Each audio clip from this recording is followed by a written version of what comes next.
여러분 안녕하세요. 민도사와 함께하는 청년을 위한 교과 공부 시간에 오신 모든 여러분들 진심으로 환영합니다. 안녕하세요. 김밥입니다. 네, 안녕하세요. 네, 오늘은 우리 함께 팔과를 함께 나눠보겠습니다. 팔과 나누기 전에 우리 지난 시간에 배웠었던 내용들을 키워드에 있는 단어들을 살펴보면서 한번 복습하고 넘어가겠습니다. 네, 저희 지난 7과에서는 쉼, 관계, 그리고 치유라는 제목으로 저희가 함께 요셉 이야기를 살펴봤었는데요. 용서하는 사람, 그리고 용서받는 사람 모두가 그 용서라는 그 과정을 통해서 마음 가운데 치유와 참된 쉼을 얻을 수 있다. 이런 사실들을 배울 수가 있는 귀한 시간이었습니다. 네, 감사합니다. 잘 정리해 주셨습니다. 지난 시간에 이어서 오늘은 그리스도 안의 쉼, 팔과를 함께 하도록 하겠습니다. 제목은 자유롭게 누리는 쉼입니다.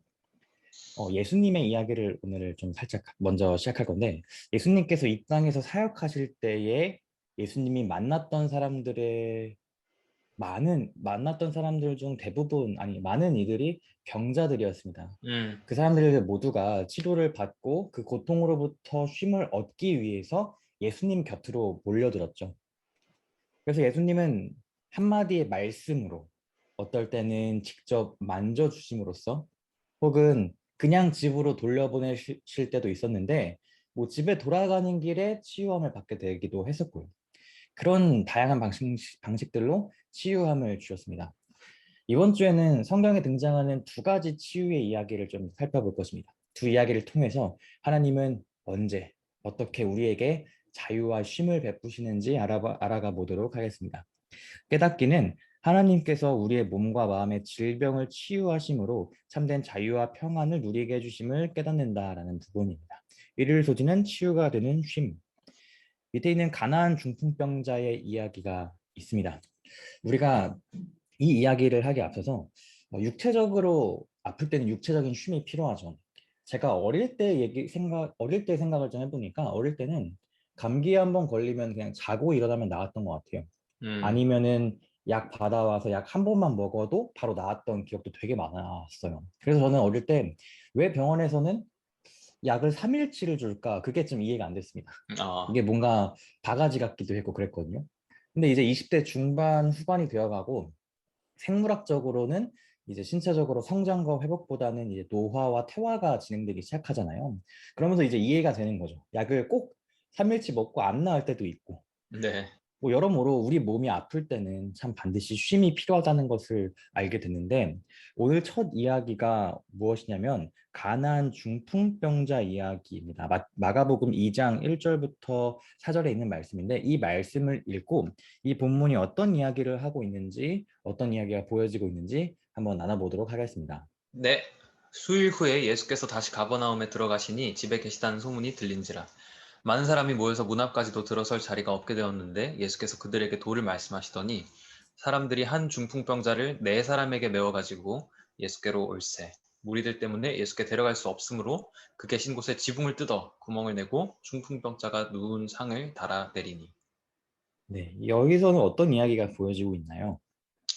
네, 예수님께서 지금 말씀을 전하고 계신데 이제 네 사람이 이제 들것에 실어가지고 중풍병자인 거죠. 요즘은 뇌졸중이라고도 하는데 이 음, 몸을 움직이지 못하는 이런 사람을 예수님께 데리고 온 거죠. 이제 사람들이 너무 많이 몰려서 말씀을 듣고 있고 그러니까 비집고 들어갈 틈이 없었던 겁니다.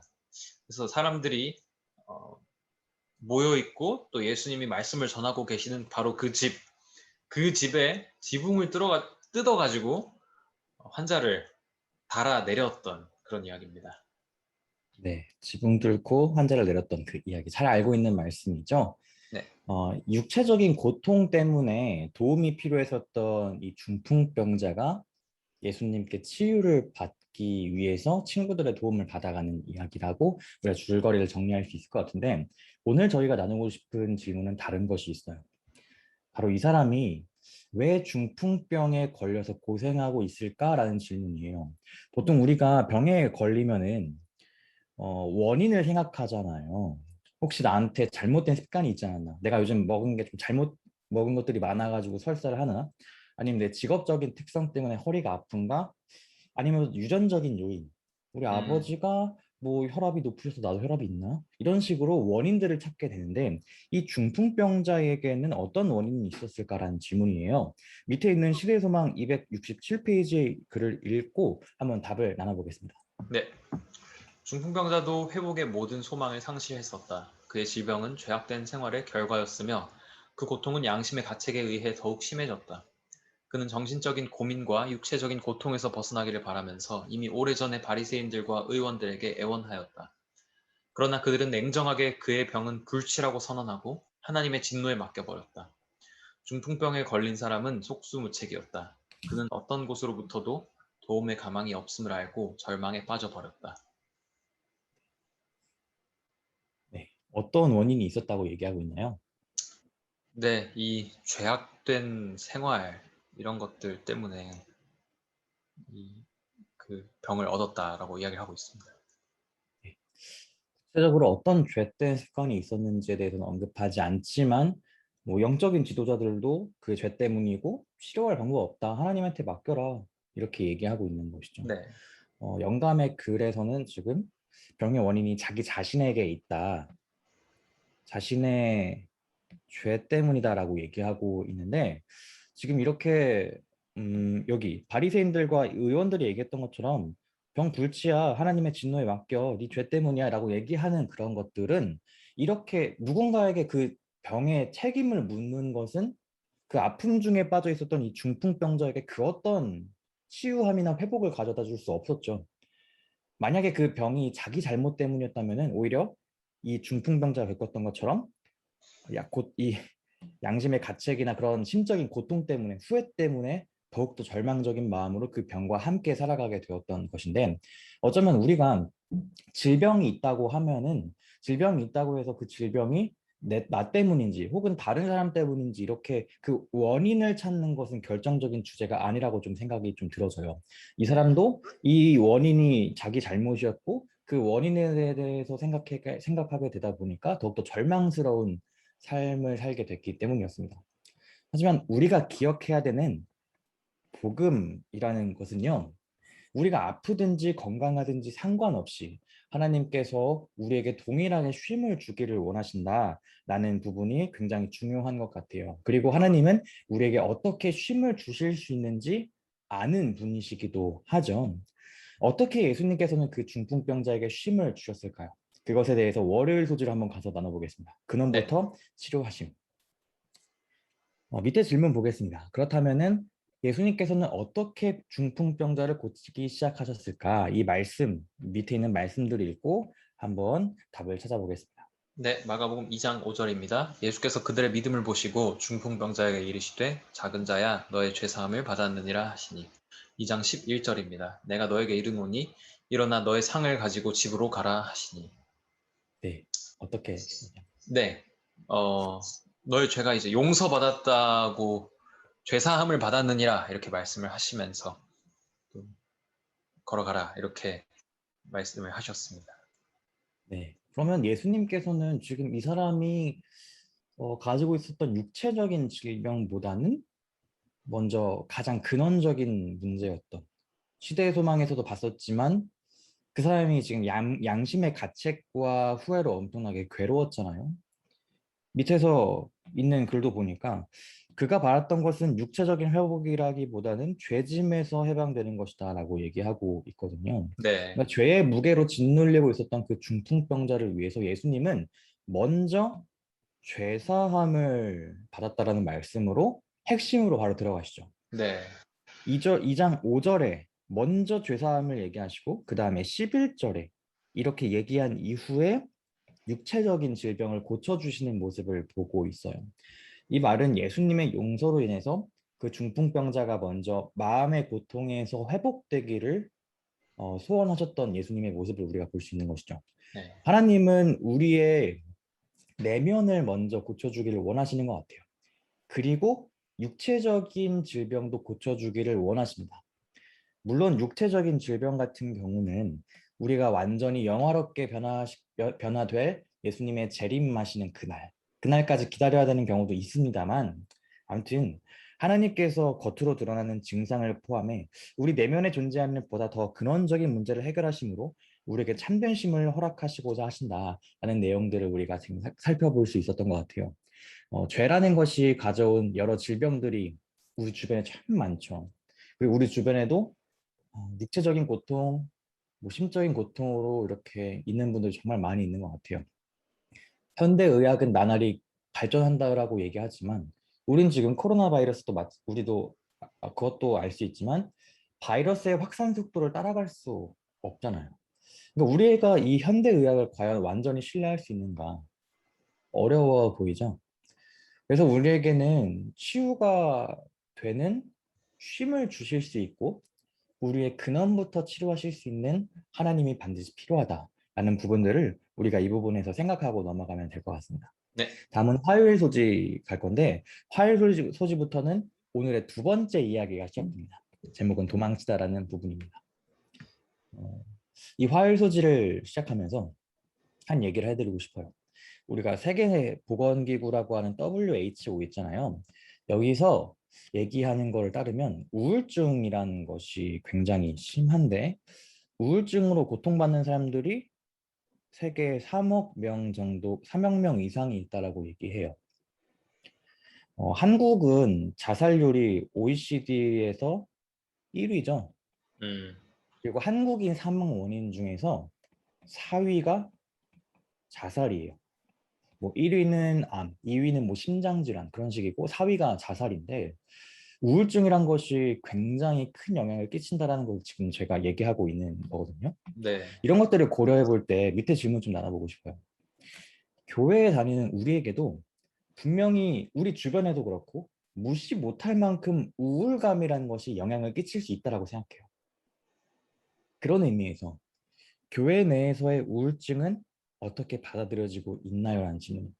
그리스도인들도 우울증에 걸릴 수 있고 혹은 그리스도인도 우울증에 걸려도 되는 걸까요? 라는 질문이거든요. 기빠님은 어떻게 생각하시나요? 네, 뭐 제 생각을 그냥 말씀드리자면 저는 당연히 걸릴 수 있는 부분이라고 생각을 하고요. 심지어 전업으로 목회 사역 하시는 분들 가운데도 이런 문제로 고통받고 고민하는 분들이 계실 겁니다, 아마. 우리가 이런 것들 이야기하면서 흔히들 마음의 병, 뭐 이런 표현을 하잖아요. 우리가 몸에 감기 걸리고 염증 생기고 이런 것처럼 그렇게 고생할 수 있는 것처럼 마음에도 충분히 그런 염증이 생길 수 있다고 생각을 하고요. 제가 뭐 걸려도 된다고 말씀드려도 되는지는 잘 모르겠지만 아무튼 뭐 우리가 우리 몸에 감기 걸리고 염증 생기고 하듯이 마음에도 그런 병이 생길 음, 수 있는 거라고 말씀드리고 싶습니다. 네, 감사합니다.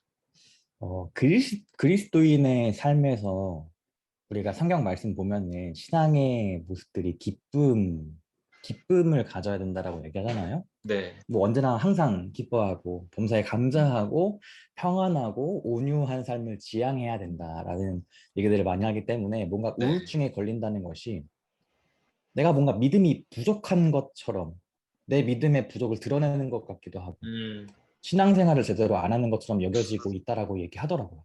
네, 그래서 제가 자료를 찾아보다가 기독교인 중에서 한 정신과 의사를 하고 계신 선생님 한 분 계신데 그분이 인터뷰하신 내용인데 기독교인들도 다른 사람들과 똑같이 우울증에 걸릴 가능성이 있다. 아니 어쩌면 오히려 기독교인들이 스스로 죄인이라는 반복된 인식이나 죄책감 때문에 우울증에 더욱더 노출되기 쉬울 수도 있다라고 얘기하더라고요. 그런데 그에 반해서 우리 교회에서는 우울증의 위협 가운데 놓인 사람들에게 적극적으로 대처하지 못한다는 지적도 같이 얘기하셨던 모습 기억이 납니다. 네, 성경에서도 하나님의 신실한 백성들이 많은 아픔과 고난과 괴로움 가운데서 고통받았던 것들을 우리는 많이 볼 수 있습니다. 그런 것들을 보면 그리스도인들에게도 우울감이라는 것은 찾아올 수 있는 것이고 마냥 무시하고 지나쳐서는 안 된다라는 것을 느끼게 되는 것 같아요. 오늘의 두 번째 이야기는 엘리야 이야기입니다. 엘리야 이야기. 엘리야는 어떤 인물인가요? 여러분들이 알고 있는 엘리야는 어떤 분이신가요? 아마 엘리야는 네, 네, 강인한 선지자 느낌이 맞아요. 굉장히 강하고 선지자 중에서도 가장 손꼽히는 사람이 아닐까요? 네. 3년 반인가요? 비가 내리지 않게 하기로 했었고 바알과 아세라 선지자들과 850명이랑 싸워가지고 영적 전쟁에서 이겨서 하늘에서 불이 내려오게 했고 온 이스라엘, 북방 이스라엘에 영적인 부흥을 가져올 수 있을 만한 희망을 가지고 있었던 사람이었죠. 근데 그런 엄청난 영적인 영웅이었던 엘리야에게 열왕기상 19장에 있는 말씀을 보면은 열왕기상 19장에 있는 말씀을 보면 이세벨 이야기가 나옵니다. 근데 이세벨 이야기가 나오면서 이세벨이 너를 죽일 거라고 얘기해요. 협박적인 편지를 보내죠. 그때 엘리야의 반응이 어땠는지 이 밑에 있는 말씀을 읽고 함께 질문을 나눠보도록 하겠습니다. 네. 열왕기상 19장 3절에서 4절입니다. 그가 이 형편을 보고 일어나 자기의 생명을 위해 도망하여 유다에 속한 브엘세바에 이르러 자기의 사환을 그곳에서 머물게 하고 자기 자신은 광야로 들어가 하룻길쯤 가서 한 로뎀나무 아래에 앉아서 자기가 죽기를 원하여 이르되 여호와여 넉넉하오니 지금 내 생명을 거두시옵소서 나는 내 조상들보다 낫지 못하니이다 하고. 네, 이 말씀 저희가 읽었는데 엘리야는 왜 이세벨의 협박을 듣고 도망갔을까라는 밑에 질문 함께 또 나눠보겠습니다. 네, 이때 엘리야의 상황을 두고 저는 이런 말이 생각이 났습니다. 높은 곳에서 떨어지면 더 아프다. 음, 그래서 이전까지의 엘리야의 사역이 굉장히 놀라운 일들로 가득했잖아요. 이 방금 네, 이야기했던 이 갈멜산에서의 대결 이런 건 물론이고 그 전에도 뭐 그 가뭄 아까 이야기했던 가뭄 때 시냇가에 있으면서 까마귀가 그를 먹여 살렸고 과부의 집에 양식이 떨어지지 않게 하는 그런 기적들도 봤고 심지어 맞아요. 뭐 죽은 애도 살려냈고요. 이 3년 가뭄의 끝에 또 그 손바닥만한 구름이 이제 생겨가지고 그게 이제 폭우가 쏟아졌는데 결국 네, 폭우가 쏟아지는 와중에 왕이 마차를 타고 가는데 그 앞서 달려갔다고 이제 기록이 되어 맞아요. 있더라고요. 마차보다 마차보다 빨리 빠르게 간 돼요. 거죠. 이런 이런 다양한 엄청난 모습들 이런 모습들을 다 경험했는데 그랬는데 이 사려 깊은 이 이세벨 이 왕비가 바로 죽여도 되는 거 아닙니까? 그냥 바로 죽일 수도 있을 텐데 내가 널 꼭 죽일 거야 이렇게 아주 사려 깊게 이렇게 얘기를 해주니까 한 방에 그냥 무너진 거죠. 그 높은 곳에 있던 엘리야가 뚝 떨어진 겁니다. 네. 그랬던 그 이런 모든 것들을 경험하면서 이 그 굉장히 큰 낙차를 경험하고 도망갈 수밖에 없었던 그런 상황이었던 거죠. 네, 감사합니다. 김밤님께서 엘리야가 어떤 일들을 했는지에 대해서 얘기해 주셨어요. 그런 것들을 들어보면은 엘리야가 했던 행동들은 인간 홀로 감당할 수 없는 수준의 사건들이 아니었을까 싶은 생각이 듭니다. 어, 한 국가를 대항해서 혼자 싸웠던 것과 같은 것이었기로 했고요. 또 850명의 우상을 섬겼던 선지자들을 그 전쟁, 영적인 그 전쟁이 끝나고 다 그 선지자들을 죽이거든요. 그 사륙하는 것들을 다 목격했고 어쩌면 직접 자기가 그 죽이는 그 사역에 참여했을 수도 있어요. 어쩌면은 엘리야 생각에서는 아 이만하면 됐다. 이쯤 되면 이제 끝났겠다. 이제 모든 것이 정리되고 정상으로 돌아올 수 있겠구나. 라고 이제 좋은 일이 찾아오지 않을까라고 생각했을 법한 그때 그 몸과 마음이 지쳐 있었던 그때 뭔가 한숨 돌릴 여유와 쉼을 간절히 기다렸었을 법한 그때 살해 협박이 찾아왔고 극도의 심리적인 불안감과 우울감이 찾아와서 도망쳤던 것이었죠. 굉장히 현실적인 것 같아요. 우리도 급격한 스트레스 같은 것들이나 감정의 굴곡 같은 것들이 찾아오면 그런 것들을 풀어나가기 위해서 다양한 방법들을 사용하죠. 어떤 분들은 매운 음식을 드시는 분들도 계시고 단 음식 땡겨서 엄청 먹는 분들도 계시고요.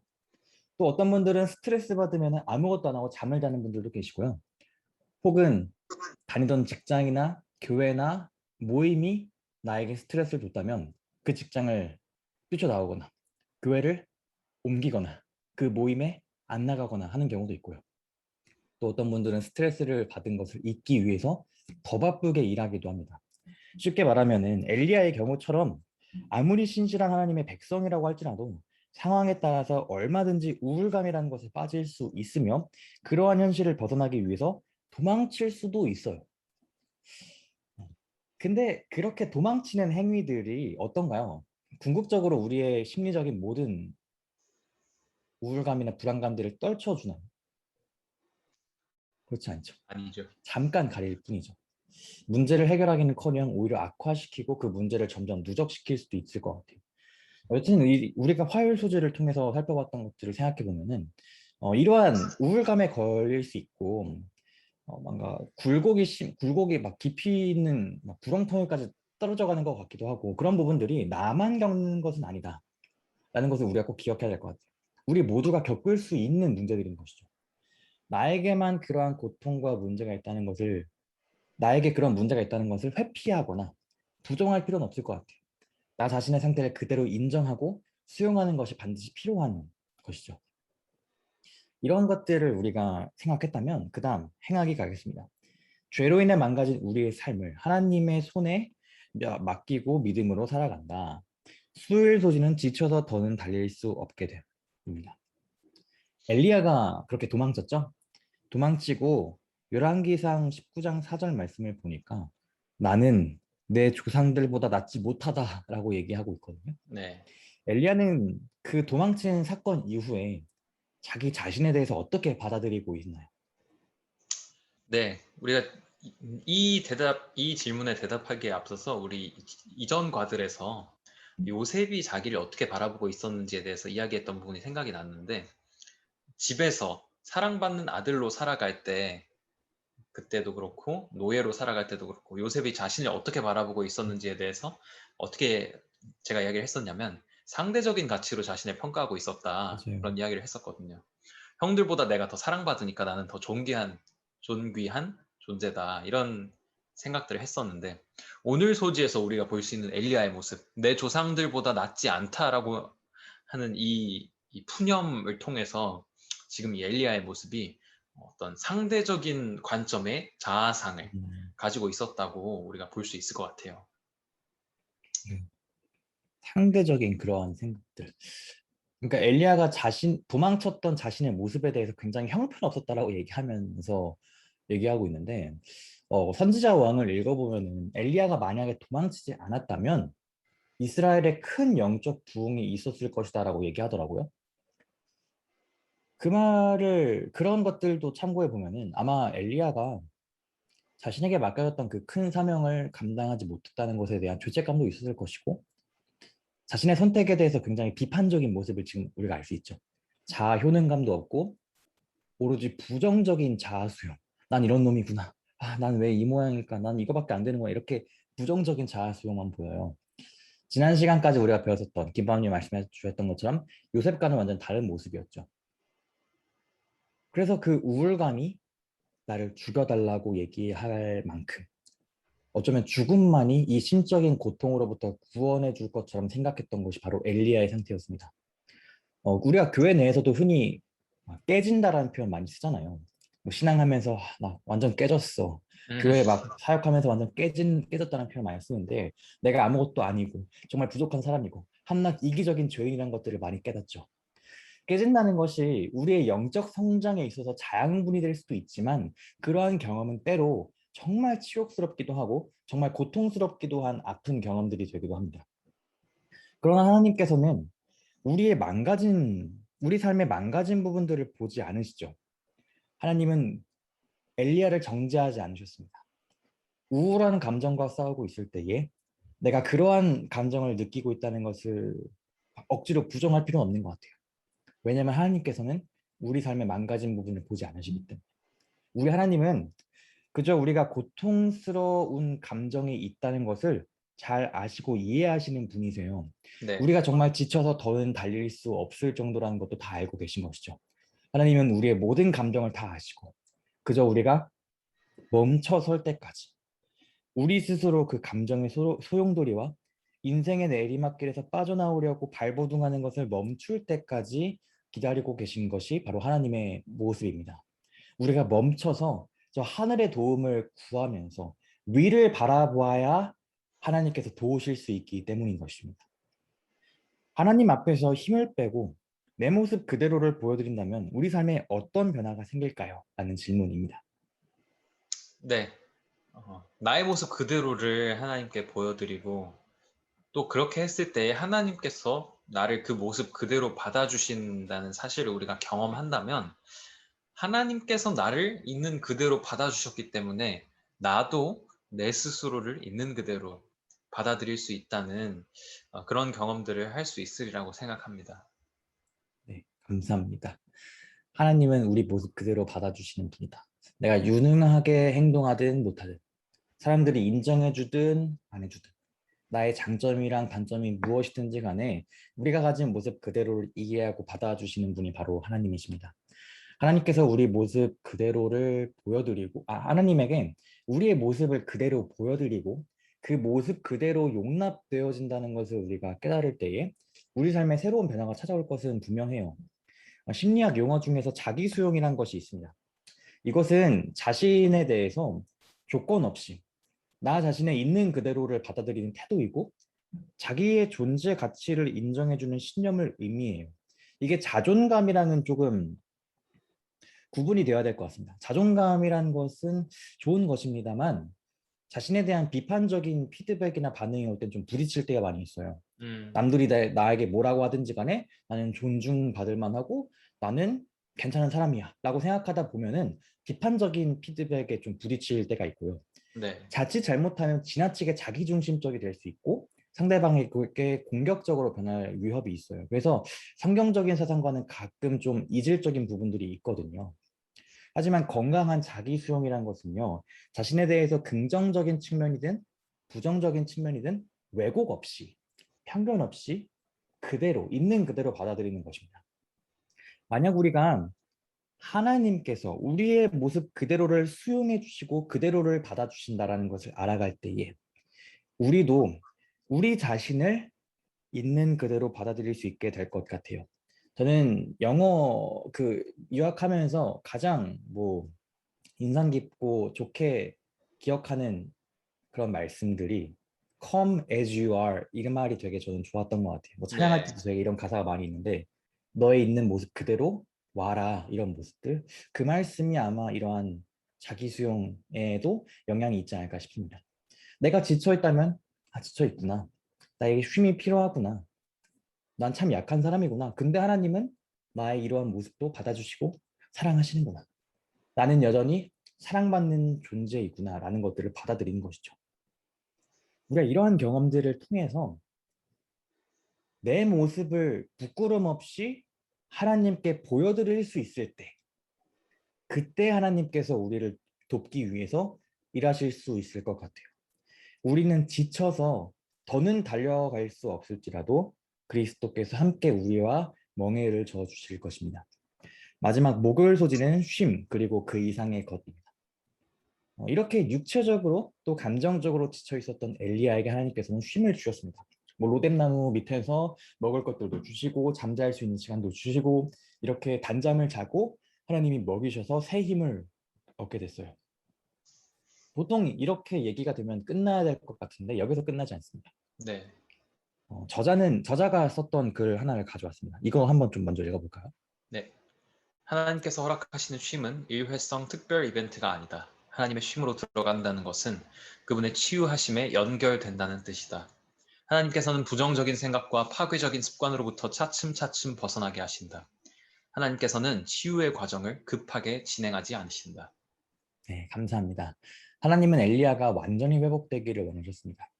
그래서 어디론가 이끌고 가시는데 하나님께서 어디로 완전한 치유의 과정을 위해서 어디로 데려가시는지 한번 말씀을 읽고 생각해 보겠습니다. 네, 열왕기상 19장 7절에서 8절입니다.